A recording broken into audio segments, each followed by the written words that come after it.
3. And with that, we will then proceed to the Pledge of Allegiance. Please stand and join us in the pledge. I pledge allegiance to the flag of the United States of America and to the republic for which it stands, one nation, under God, indivisible, with liberty and justice for all.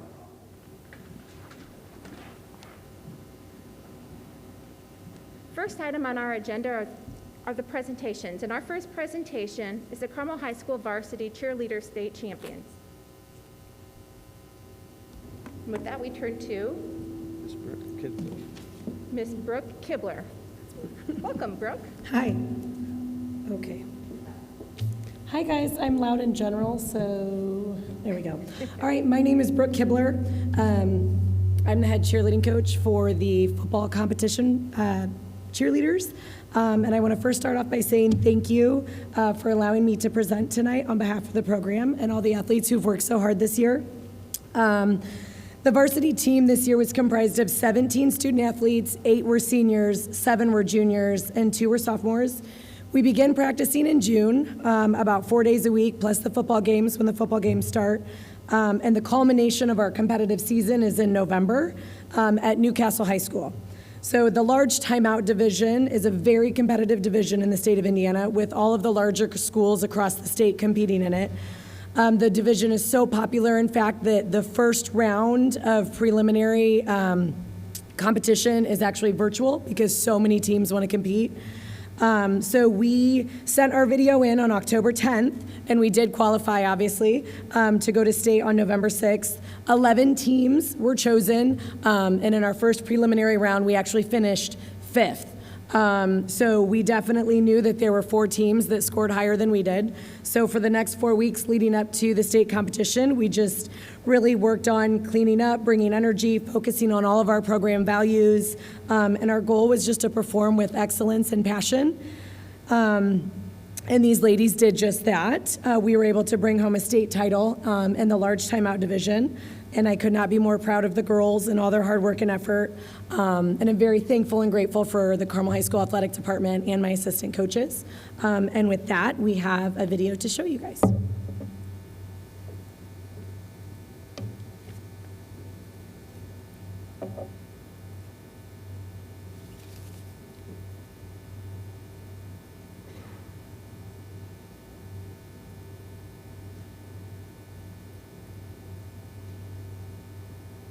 Oh.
Thank you. So just a quick explanation. There is audio that goes with the video, and it is available on our website for everyone to watch. We tried this earlier, and as many of you are familiar with, technical difficulties. So please watch it on our website, and you'll get the full effect.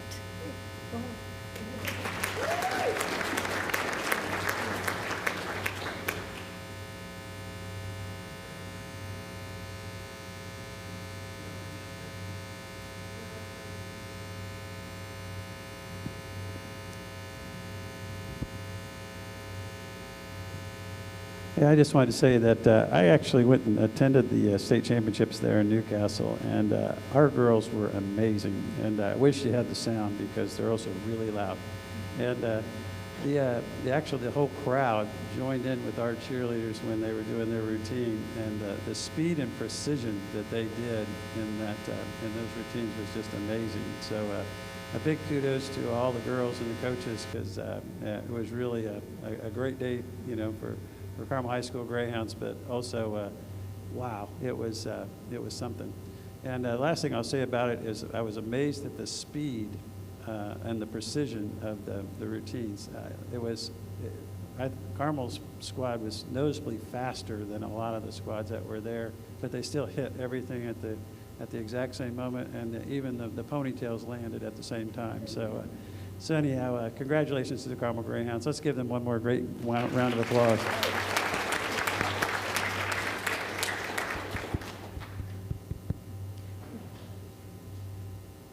Next on the agenda, we have the district update, which is our Spotlight on Excellence. This is an opportunity for Dr. Beresford and his team to bring to the board and all of those who are present highlights about what great things are going on in the school district, whether it's with students, staff, academic excellence.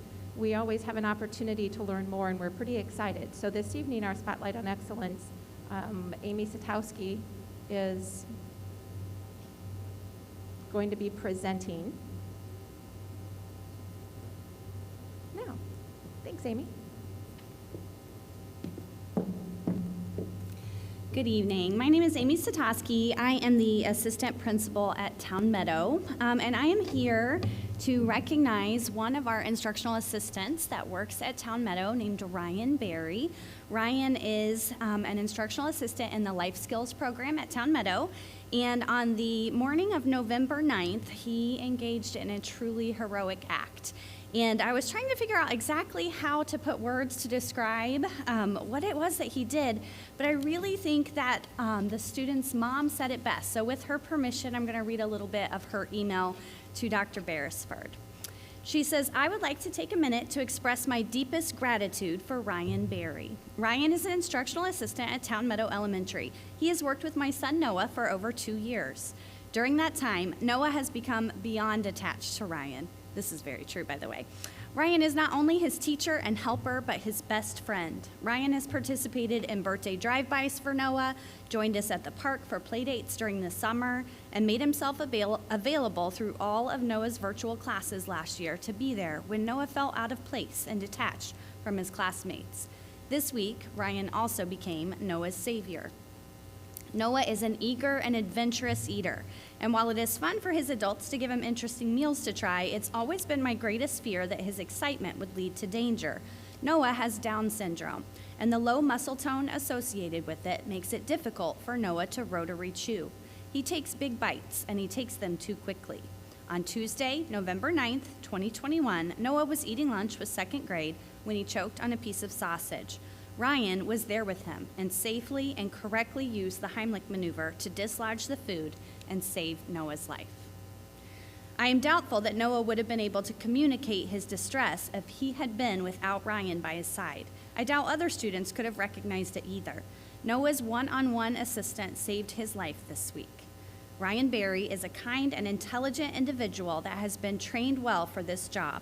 We have always been thankful for the interest and attention Ryan has given to Noah through the years, and now we also have him to thank for saving Noah's life. Ryan, on behalf of the Sheldons, as well as Carmel Clay Schools and our Town Meadow family, thank you. Please come forward so we can recognize you.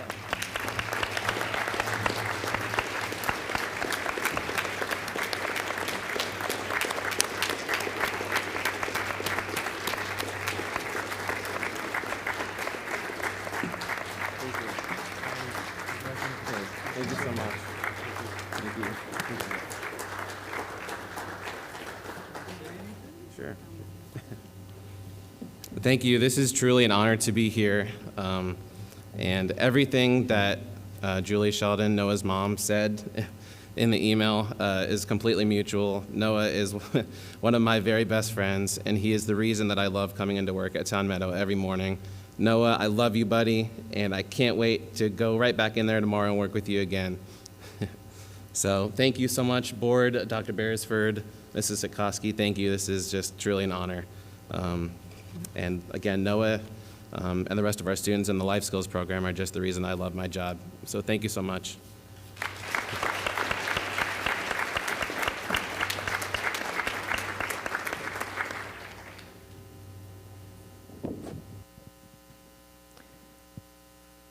Our next Spotlight on Excellence includes presenters Valerie Peel and Brittany Wiseman.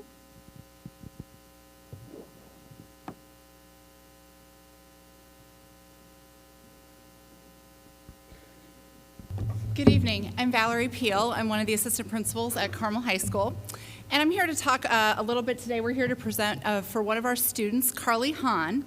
Carly is a student in our EMT program. And this is a program that, this is our second year of bringing the program into Carmel High School.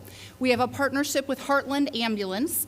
And so they provide the instructors, and the students take the class for 2 periods a day. And the students are given the opportunity to work on both the practical skills of the course and also learn some of the content. And it gives them the opportunity at the end of the course, they can take both a written exam and a skills exam. And if they complete both of those successfully, they can actually earn their EMT certification, which could lead to future possibilities for careers in a variety of different fields. And one of the requirements with this course is that students complete ride-along hours. So Carly was participating in her ride-along hours that are a requirement for this course with the Muncie Fire Department. And I'm going to turn things over to Mrs. Wiseman, and she's going to tell a little bit about what happened with Carly that day. I am just beyond excited to be here, that I want Carly to be up here too, because I know she doesn't want to tell her story because she might be a little nervous, but she is absolutely amazing. So Carly was doing her ride-along hours, and she actually completed all the required hours, and there was one more call, and Carly said, sure, I'll go. And when she went on that call, the patient actually was in either cardiac or respiratory arrest. And so when she got there, she was part of a team that performed CPR on the individual. And I have to say, one thing she told me was, it's not so bad on a mannequin, but when it's a real person, you have to use a lot of strength. And so they really had to work together to do that CPR. I'm going to get the content language wrong. I apologize, but they used one of those bag things, you know, to make sure that they could breathe, and she did that as well. And then they just sent her into the hospital, and you don't really know what's going to happen.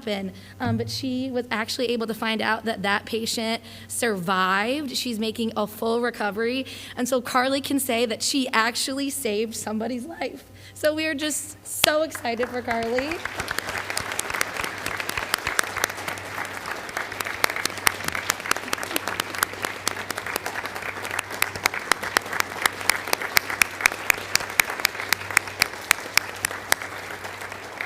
So Carly is going to be, most likely, going to IU next year, and she wants to be a trauma nurse, maybe something else in the medical field. She has such good calm and composure, and we could not be more proud. So congratulations on just being an amazing, life-saving human.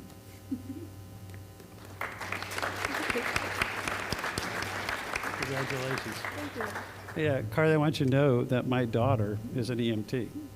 And I told her this story, and she said, oh, Dad, you don't know how rare it is for anyone to survive cardiac arrest. It's a shot heard around the world. Like, when that happened, all the EMTs call each other and message each other and say, we got to save. So what you did was truly remarkable, and we're very, very proud of you. Thank you. Congratulations.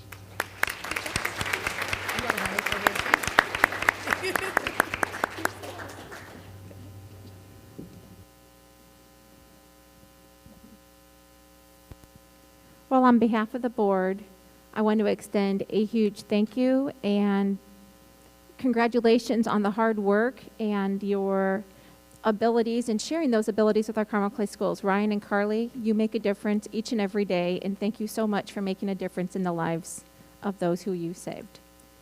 Congratulations again.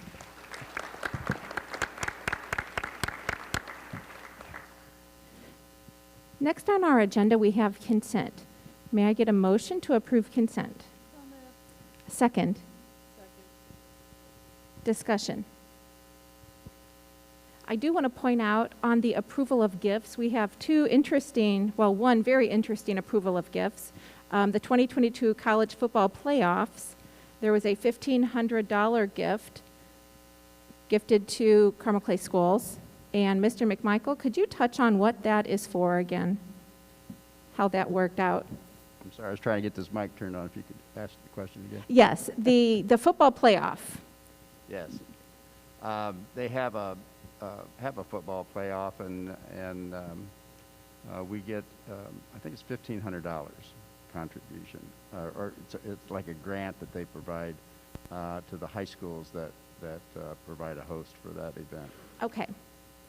And Some detail to that. Yeah, it's kind of a fun activity because for the playoff, they picked different schools in Indiana, and they attended one of our high school football games, and they did what was called the tailgate, and the schools that participated in that got a grant. So $1,000 is designated to reward and uplift teachers, which was, I thought, really nice by the NCAA and the group.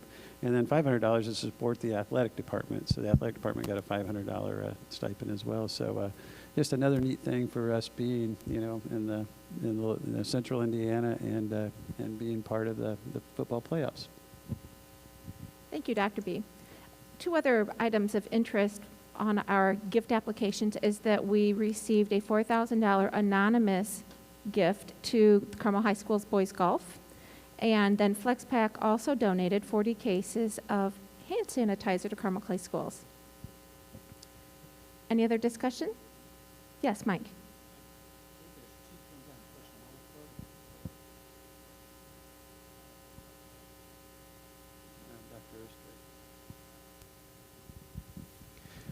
Good evening. We do have a couple things on the personnel report this evening. The first piece I wanted to share with the community is that Dr. Tom Harmis, our principal at Carmel High School, will be retiring at the end of this school year. So we are very fortunate to Dr. Harmis's service here within Carmel Clay Schools. He's worked in the district for 19 years and has been an educator for nearly 40 years. So we're very excited for him. We're certainly sad to see him go and appreciate all he's done at Creekside Middle School as principal and also Carmel High School. I will share that we will be posting the position towards the end of January with the hopes of naming a new principal at Carmel High School around spring break this year. Thank you. Also on the personnel report, we wanted to report that Kate Masterson has been elevated to the Assistant Director of Digital Security and Privacy, which will be effective coming here in January. And she's currently working in our technology department, but we are working towards a trusted learning environment, which we talked about a little bit when we went over the strategic plan, upcoming strategic plan. And we had a wide array of applicants for that position, but we couldn't do any better than in our own backyard. So Kate's going to take that position, and now her position is being posted. And a lot of the focus behind that position is how do we protect our students' information, personal information, and other security type things with with the cyber world. So we're really excited for Kate to move up to that assistant director position. And as we go through there. The other thing that is on the personnel is a recommendation that cafeteria managers at each building receive a one-time $750 stipend and then a $1,000 stipend for the managers of Carmel Elementary and Clay Center Elementary. They did an incredible amount of work. The two elementaries, those are our two new elementaries, so they had to set up a kitchen and put all that together. And I don't know if, if we've communicated much about, but we've been very short-staffed in our cafeterias all semester long, which caused a heavy load on, especially the cafeteria managers. And then also we have food supply chain issues. So the menus had to change on a dime, and like we'd get them, have the menus all set up, and then there'd be no bread the rest of the week, or no chicken nuggets the rest of the week, which is a real problem in middle school. So you can imagine there's just a lot of challenges. So and this is be paid for out of our food service account. So it's everything easily accounted for. But we did want to give those folks a little extra for all the extra effort they've done so far this semester. Thank you, Dr. Beresford. Any other comments this evening with regard to consent? Okay, seeing none, we will go ahead and take a vote. All those in favor of supporting consent, please signify by saying aye. Aye. Any? Motion carries 5-0. Thank you. Next on the agenda, we have our first action item. It is the Carmel Dads Club Management Agreement, and to that we turn to Mr. McMichael. Thank you. As the board is aware, we've had a partnership with the Dads Club for over 55 years. We also have what we refer to as a management agreement, whereas the schools, of course, use the facilities, our gymnasiums and so forth, for school purposes first, and then when they're not used by the school, then it goes to the Dads Club and for their programming. And so this agreement has been in place since the mid-90s. It's been amended a few times, and it's necessary to do that again, in part because we opened 2 elementary schools, and so some of the language referring to Orchard Park, for example, needed to be taken out and then Clay Center put in. There was also some minor adjustments to the we do receive a payment from the Dads Club, and that payment was adjusted to some extent, and the funds are primarily go out to the schools. They support the kids and the Dads Club programming, and so we would recommend your approval for this amended agreement. Thank you very much, Mr. McMichael. May I get a motion on the table to approve the new Carmel Dads Club Management Agreement? Second? Second. Thank you. Colleen, I think we're having a microphone issue. Mike was first, Katie seconded that. Discussion. Can you talk a little bit? I love the fact that the money that we get from Carmel Dads Clubs goes directly to the schools that are affected. Could you elaborate on that just a little bit more? Yes, a couple things go into this. One is this agreement calls for the Dads Club to provide $35,000 to the schools on an annual basis, and we've adjusted where the money goes. The schools also receive funds from our beverage agreement with Pepsi. However, that agreement is providing about half the revenue that it has in previous years, and so we're trying to offset that on behalf of the schools by increasing the amount from the Dads Club to go to the schools as opposed to going to the district. It's a relatively minor sum for the district, but it's very important to the individual schools. Thank you. Any other questions? Seeing none, we'll take a vote. All those in favor of supporting the new Carmel Dads Club Management Agreement signify by saying aye. Aye. Any opposed? Seeing none, motion carries 5-0. Next on the agenda, we have the adoption of policy 9161, audio, video, and digital recordings of school district property. Dr. Dudley.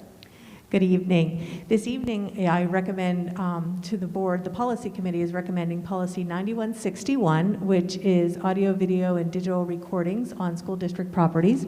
This policy is a new policy. We recently updated our student records policy, and at that time, our attorneys recommended that we develop a policy on recordings to protect our student information. So the policy committee developed this policy in conjunction with our attorneys, and we are recommending that it be adopted by the board.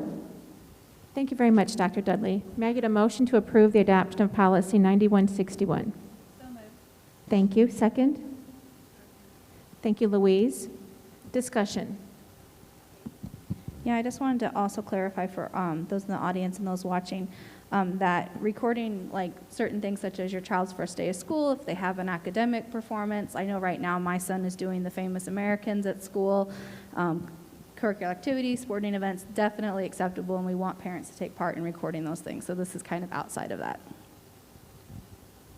Any other discussion or questions with regards to the proposed policy 9161? Seeing none, we'll take a vote. All those in favor of adopting policy 9161, please signify by saying aye. Aye. Any opposed? Seeing no opposition, motion carries 5-0. Thank you. Next on the agenda, we have the Staff and Student Services Report, Classified Hiring, and for that, we turn to Dr. Ostrike. Good evening, President Spanenberg, Dr. Beresford, and members of the board. I'm pleased to be here this evening to provide an update and a report on our classified staff hiring. Dr. Beresford alluded to the challenges that we've had this school year, and so I'm going to walk through a couple of those with our classified staff. But first, what I'd like to do is I'd like to go ahead and just share with you, these are current as of this morning. I pulled these numbers. So we currently have 2,178 employees. We are one of the biggest employers in Hamilton County. In addition, if we count our substitute teachers and other substitutes that we have throughout the district, we have 2,434 staff members. 1,178 of those staff members are certificated, meaning that they have a license in order to perform their job responsibilities. Those include teachers, administrators, counselors, social workers, school psychologists, and of that number, 58% have a master's degree or higher. So our staff is highly trained, not just with the minimum requirements, but have gone back and furthered their education with a master's degree or higher. We have right on the dot 1,000 classified employees. I presented earlier this school year, and that number was a little bit higher, not too much, but right on the dot, 1,000. That includes our bus drivers, instructional assistants, nurses, computer technicians, custodians, food service, and educare. And so we are going to talk about some of those positions. So the labor shortage is impacting Carmel Clay schools, and especially with our classified staff. Every day you see on the news in neighboring school districts that are having problems with attracting substitute teachers, with getting bus drivers, with food service, and so on and so forth. And while we've had challenges here in Carmel, our challenges certainly don't rise to the level of some of our neighbors. And here are some of the pieces that I want to share with you, but first let's talk about substitute teachers. So we hear that there's a lack of substitute teachers, and we are actually doing fairly well, but we can always use more. We've hired 54 substitute teachers already this school year. We have another 27 in the pipeline that we're currently working with. Many of you may have heard that last year our Carmel moms stepped up, and many of them came in and we hired them as substitute teachers, but a lot of the people during the pandemic went back to their jobs and weren't available to continue to substitute teach for us, and thus bringing back our substitutes. On average, for our teachers, we average a fill rate between 65 and 70%, which certainly would be enviable amongst many districts in the state of Indiana. We had one district that shared with us that they're at about 25% or 35% fill rate. Even with a 65 to 70% fill rate, other staff members have to step up when we do have an unfilled position. So our IAs step up. Our assistant principals step up. As you can see, Mrs. Pearsall at West Clay is substitute teaching in the media center. One day I was over at Carmel High School at the other, on the other picture, substitute teaching for one of our Spanish classes. I'll be back out and about this week, substitute teaching on Thursday to help out our building. So while we're in good shape compared to others, we always want to get better and we always want to improve, and that's what we're currently working on. So if you are interested in substitute teaching, please apply today, and you can get information as you watch today, or you can reach out to Kelly Hackett at our phone number. Let's talk about bus drivers a little bit. So many people may know it's not as easy to hire a bus driver, and here's why. There are multiple steps that a bus driver has to go through in order to actually get in that seat and start driving our kids. And so step number one, they have to apply and they have to interview, just like our substitute teachers, just like our instructional assistants and everyone else. But instead of after that interview, we run you through all the HR processes, you have additional steps to go through. Next, what you do is after you apply an interview and we say, all right, we feel you'd be a great fit for a bus driver, then you have to study the state bus driver manual. And it is a long manual with many chapters that our bus drivers have to study. Once they feel comfortable, then they'll go to the BMV and they have to pass 4 written exams to obtain their CDL Class B learner's permit. So they're step 3 already. After they pass that exam, then they have to go and get a medical exam and drug screening test at occupational health. So there's another step in the hiring process. After they do all of that, then they have behind the wheel training with our CCS professionals, bus trainers, that last approximately 2 to 4 weeks. So then they go through that training. After they go through that training and pass that with our CCS bus trainers, then they go back to the BMV and then they take a behind the wheel exam. Once they pass that, then they're ready to go to start driving a bus for Carmel Clay Schools. So yes, we do have a lack of bus drivers, as does every single school district in the state of Indiana. I will share that we are very proud of our hiring efforts this summer. We hired 26 new bus drivers already this school year. We have another 6 bus drivers that are doing the training right now. So they've gone through 1, 2, 3, 4, the 4 steps above. And then we have another number of bus drivers that are all throughout these steps.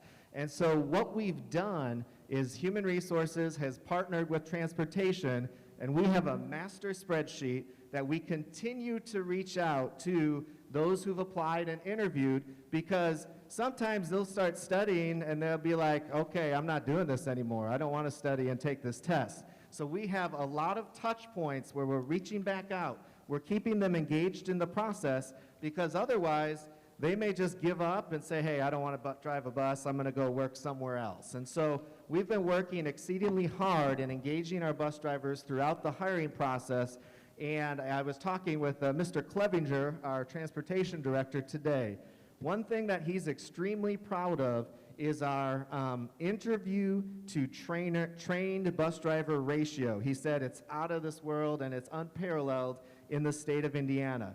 And so I believe it's because of all that we've done in this process, which is very, very, as you can see, it takes a lot of steps in order to drive a bus. And so I did want to share that piece. Moving forward, Dr. B mentioned our food service. So we started the school year with 16 openings, and that our cafeteria managers were working overtime and working extra hard to make up for some of those openings and feeding our kids. And so now we're down to 9 openings. We were down to about 6, but it's climbed a little bit as we've had few resignations, but we still could use food service employees. I will say I'm also very proud of the hiring efforts in food service since the beginning of the year. We've hired 38 new employees in food service. However, some have resigned to take other high-paying positions. Some have resigned and not worked and chose not to work. And so we're continually interviewing, bringing on new employees to take care of our kids during lunch. And I want to commend Jennifer McFarland, our food service director, who has been doing a tremendous job. I know there's a neighboring district that had well over 30 openings in their schools. And so while we're in better shape, it's not what we expect, and we're going to continue to work hard to fill our food service positions. In addition, EduCare is our private child care center that serves children ages 6 weeks to 5 years old, whose parents are employed by Carmel Clay Schools. And so we have openings there. We started the year with 9 openings at EduCare. We are currently need 6, and we've done a great job hiring. But as people transition in and out of the position, we are trying to fill those holes during this current challenging time for hiring. And so I just want to encourage anybody that's watching this that if you are interested in driving a bus, working in our cafeteria, working with our littles from almost 6 weeks old, 9 weeks old to age 5, to substitute teach, we would love to have you. We will bring you on board. We will be efficient in the hiring process. However, we make sure we cross all our T's and dot all our I's and get those background checks in and so on and so forth. But apply today.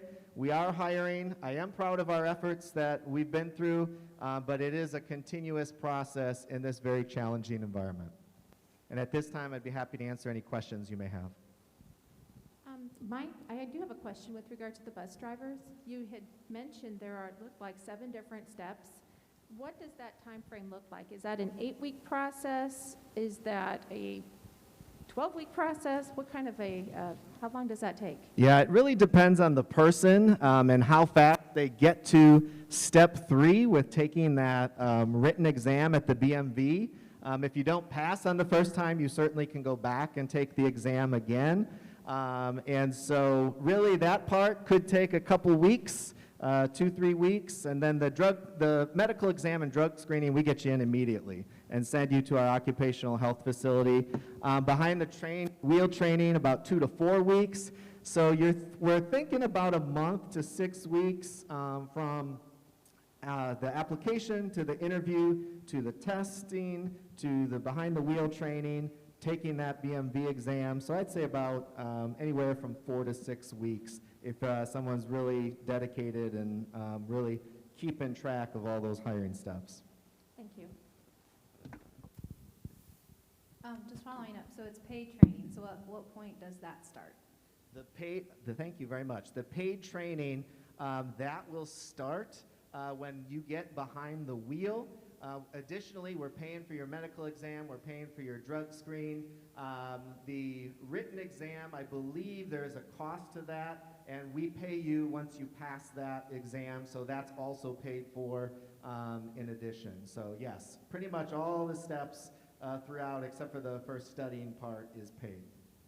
Thank you. Madam President? How does our pay for substitute teachers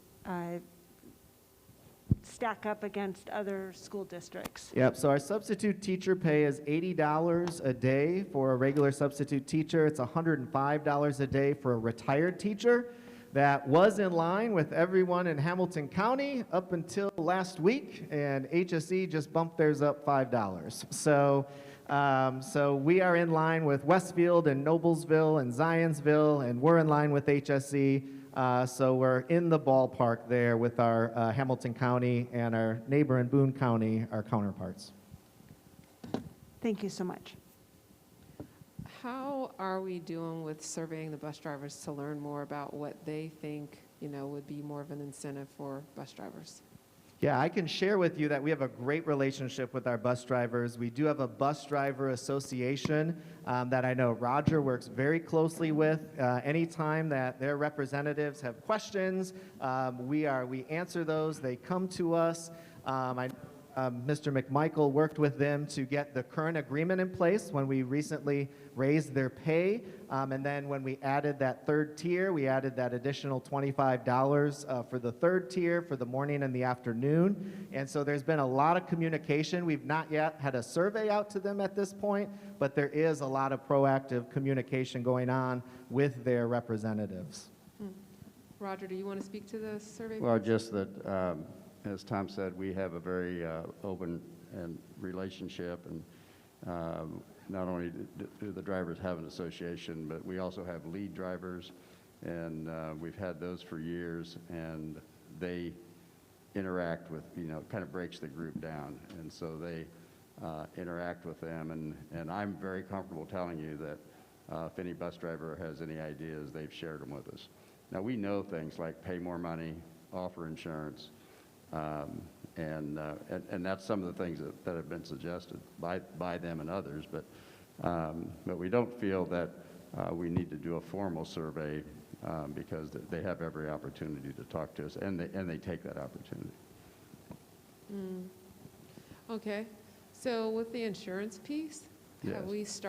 have we went down the track of looking at the cost of that recently? Or I know we've looked at it down through the years, but recently, as we're trying to really start to grow in that staff piece for bus drivers, I just wonder if that... Yes, we discontinued offering insurance in 2006. That was before the American Affordable Care Act. And so it was much more difficult to obtain insurance then. When we did offer insurance, we paid, of course, a contribution toward that. And about a third of the drivers chose that. So since 2006, we've chosen to direct those funds to salary, which benefits all the drivers and not just those that would take insurance. So we recognize that everybody needs insurance.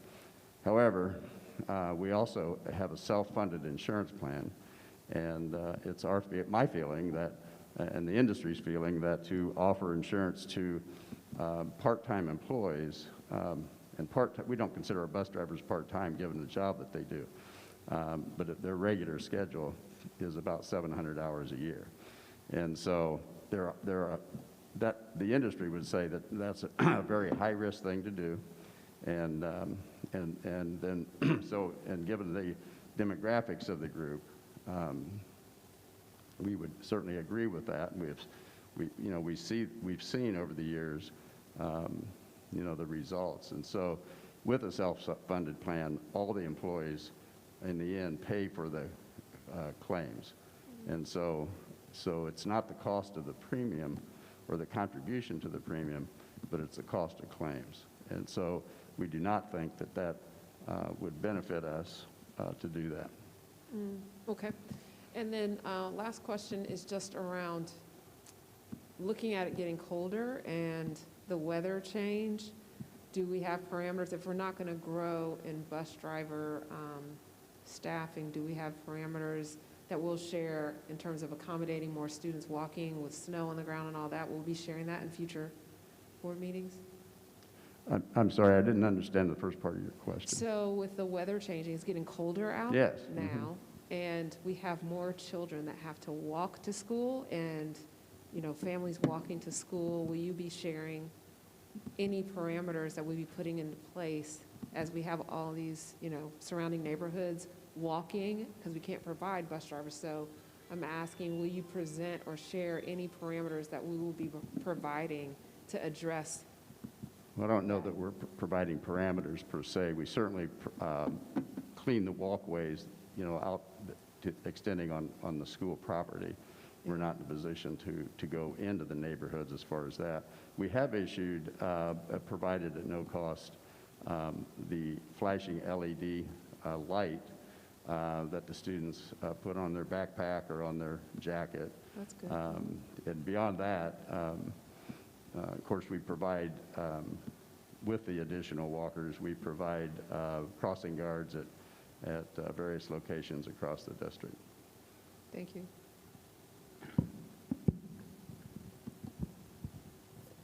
Just kind of following up on that too. Now, if an employee does work an additional to make it full-time, so if they are a school bus driver and a cafeteria worker, then they are eligible for insurance. Is that correct? Yes, they are. We have I believe about 30 drivers that work 2 jobs. And our response to the drivers are that they can have access to insurance, but they need to work enough hours to qualify for that. And the hours are about 1,200 hours a year. And as you noted, many of them do that. Of course, as I said, everybody needs insurance. So it's not that they don't have insurance, they're just not, and they know that when they come in. So typically the driver has access to insurance before they come here in the first place. And you said there's about 30 or so Yeah. employees who do Yes. to make it to the full-time hours? Okay. Yes. Thank you. Any other questions this evening for Dr. Oestreich? Thank you. Yeah, I just want to thank you for that report. It was good. And I just want to get the message out there that if you can drive a SUV around a roundabout, you can drive a bus. And one of the things that, of course, Tom's a humble guy over there, but human resources and transportation, that partnership, they are really working with people to make sure that you feel very confident and any questions that you have will be answered immediately. And so there's a lot of support surrounding folks that want to do that. So if you look at that list and go, oh my gosh, that looks really busy, we're going to be with you every step of the way. And that's, I think, where we've gotten a lot better numbers on folks completing that process. So, and that's exciting, and it's a great thing. And we do have several folks that they'll drive in the morning, then they'll go work in the cafeteria, and then come back and drive in the afternoon. And you know, it's a good way to get those hours up and get some insurance if that's needed. And finally, I just want to say that this employee group that Dr. Ostrike spoke about are really a big old family. The bus drivers it's a really cool family of people that really get to know each other well and support one another. Food service, same way. They're just great teams. And probably the biggest thing about all those positions is that they really do make a positive difference in the lives of our kids. The bus driver is the first person that a kid sees in the morning, and the last person they see before they get off that bus. You know, going through that lunch line, having somebody call you by your name and taking care of you. They're just opportunities not only just for the job itself, but really to make a difference and a positive difference in kids' lives. So just wanted to throw in that little plug as well. Thank you. Thank you very much, Dr. Beresford. Next on the agenda, we have our board members report, and the first report we have is actually our legislative update. And as a legislative liaison for our school board, I have a brief little update to provide to everybody. For beginners, on November 16th, the 2022 legislative session of our Indiana General Assembly organized, and they plan to reconvene January 4th, and it's anticipated that the short session will end by March 14th. I will be working with Dr. Beresford and Emily to ensure that our Carmel Place School website does reflect our newly elected legislators and the standing committee members, because there has been some changes there. We are currently working on our legislative letter, and there are 4 highlights that I wanted to touch on. I know previously, and as we continue, Carmel Clay Schools can be an excellent resource for our legislators, and so we try to extend ourselves to all of our legislators.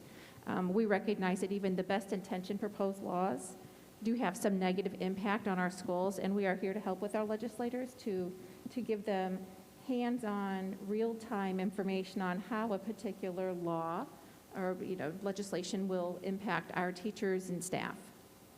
We've identified several common areas of interest that we know our legislators are interested in improving, and there are areas that we are certain that we would be able to be supportive. Recruiting and retaining our educational workforce, that is a significant need. Civility and decorum with our board meetings, as well as just in general school personnel. Student support, continuing to develop the support systems to assist our students not only academically and physically, but mental health and social needs. And those continue to remain a top priority for us. And lessons learned from COVID-19. Dr. Beresford and his team have worked through the impact of the pandemic, and those lessons learned, we would like to continue to provide those as a resource and try to help us be better, not only Carmel Clay schools, but really public schools in the state of Indiana. Our letters will be sent to our local legislators, as well as the legislators who are part of some significant standing committees that impact our schools. We've got the Senate Education Committee and Career Development. We have the School Funding Subcommittee. We also have the House Education and then the Ways and Means Committee. I'd like to point out that Tuesday, February 15th of 22, the Indiana School Board Association is having their annual, I guess it'll now be the 4th annual State House Day. And we have the opportunity to send 2 of our board members to be part of that legislative day. And so I will be sending an email to everybody, and if you're interested, we can in addition to myself. So I will be there, and then we can send 2 additional people. And lastly, I will work with Dr. B and Colleen to be sure that we get an email to all of our legislators and the committee chairs with regards to our letter. I think Dr. Beresford sent out the preliminary letter to our team today, so please take a look at that, and if you have any feedback, please provide that. I know Dr. Beresford and I worked on that. We also sent it to General Counsel to ensure that it did align with, well, it spoke to the need and it wasn't overly aggressive, because we certainly do want to extend a helping hand. And with that, I open up the floor to any questions you might have for Dr. Beresford or myself. I just wanted to make note too that once the letter is approved and everything by the board, it will also be on the website for everyone to view. Any other questions or comments? Fantastic, thank you. Moving right along, we have the superintendent's report. Yeah, thank you for that report. You know, the number one issue I think facing Indiana education, also across the country, is a teacher shortage. And unfortunately, we've got fewer and fewer kids choosing to go into the education programs in our universities. And so we've really got to take a strong stance, and we hope that our legislators will embrace that as well in ways to encourage folks to get into the profession of teaching and you know, taking one of those jobs that can change a life. And so you know, we're looking forward to working with our legislators to make Indiana a very go-to place for educators, either from out of state, but also you know, here growing our own. So that's an important piece, and we're looking forward to working with our legislators to make that happen. My report is a little short, but it's kind of fun. We're in full swing in we'll start with sports. We're in full swing with our winter sports, and a lot of great things going on. So both our girls and boys basketball teams are doing well, and wrestling's off to a great start. Our swimmers are not in season yet, but our swimmers were in a national meet and really dominated at the national level. So they're off to a quick start before the season's even started. I also want to point out that Cole Matheson, he's a cross-country runner, distance runner, and I'm kind of partial to those cross-country guys. He was invited to run in the East Bay Cross Country Nationals. I think it was in San Diego, and they invite the top 40 distance runners in the country, and Cole placed 5th in that meet. So congratulations to him and his coaches and family. Incredible performance. They were going to have it shown on the big screen downtown, and that was the day of the wind, and they ended up having to cancel it. But we was able to watch Cole run online, and it was something. Also, I wanted to just talk about the many incredible programs we've had here in this month with the musicals and the concerts and all the different performances. This month has been really special to be able to have those in person and with an audience. And last year the only live audience that the choir had was the very last concert of the year. And so to get back in the seats and have it was just really special. And it kind of culminated with the Holiday Spectacular, and my wife and I attended that on Thursday night, and I was just blown away by the performances, and I know several of you attended the Holiday Spectacular as well. But due to construction at the high school, the entire show was moved to St. Luke's Auditorium, and so the performers and staff and tech crew and everyone behind the scenes had to work tirelessly to move the show to a new location. And be able to do that it's kind of like a Broadway show. They had to bring in and bring everything and make it happen there at St. Luke's. It was just amazing. They put on a professional, amazing, and really heartfelt show. Our director said that it'll make you laugh, it'll make you cry, it'll make you, have all kinds of feelings inside.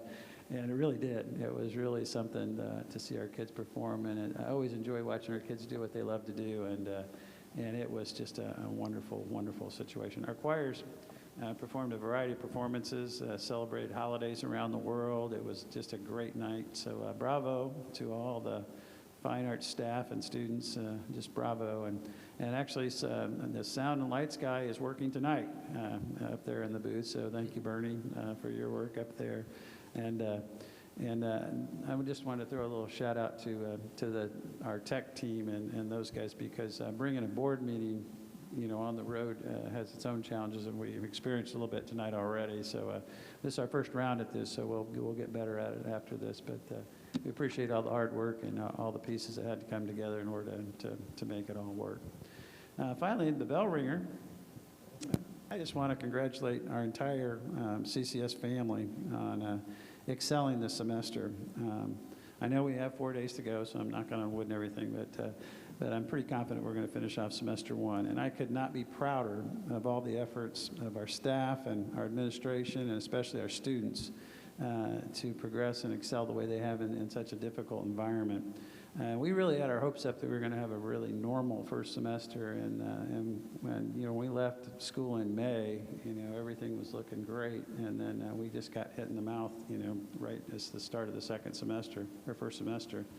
But resilience, our kids and our families and our staff just stepped up, and in this environment. So we could not have made it without the support of our parents, who partner with us in so many ways to support our kids and staff. And I also want to do a shout out to the city, Carmel Police Department, Carmel Fire Department. Everybody pitches in, and their help and guidance in navigating through all the twists and turns of this season of pandemic has just been invaluable. And so we really have a good partnership there. And I'm still hopeful that we can get off this roller coaster semester 2. But in closing, I just want to wish everybody just a wonderful winter break, and I hope that everyone gets to spend some time with loved ones near and far, and that everybody has a safe and just enjoyable holiday. And that concludes my report. Thank you.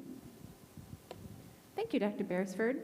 Does anybody have any additional comments or any reports that they'd like to share that we're not prepared to include on the agenda? Okay, fantastic. Well, that being said, I do have a few general announcements. Like Dr. Beresford said, winter break starts this Friday, and it runs through January 3rd. I do want to make note that Monday, January 3rd, is a teacher work day, not a student day, and the students will return back to school on January 4th. So we're excited about that. And then our school board will have our workshop, but our workshop really is just a reorganization meeting. By law, school boards have to reorganize by the 15th of the month, and on January 10th, we will have our next school board meeting, and that'll be a reorganization meeting. January 17th is we will celebrate Martin Luther King Day, and we will not be in school on that date, and then we'll conclude January on the 24th with a regular session for a school board meeting. So with that being said, I will take a motion to adjourn the meeting. Thank you, Katie. Second? Second. Thank you, Mike. All those in favor signify by saying aye. Aye. Thank you. We wish everyone a very safe winter break and a happy new year. Thank you.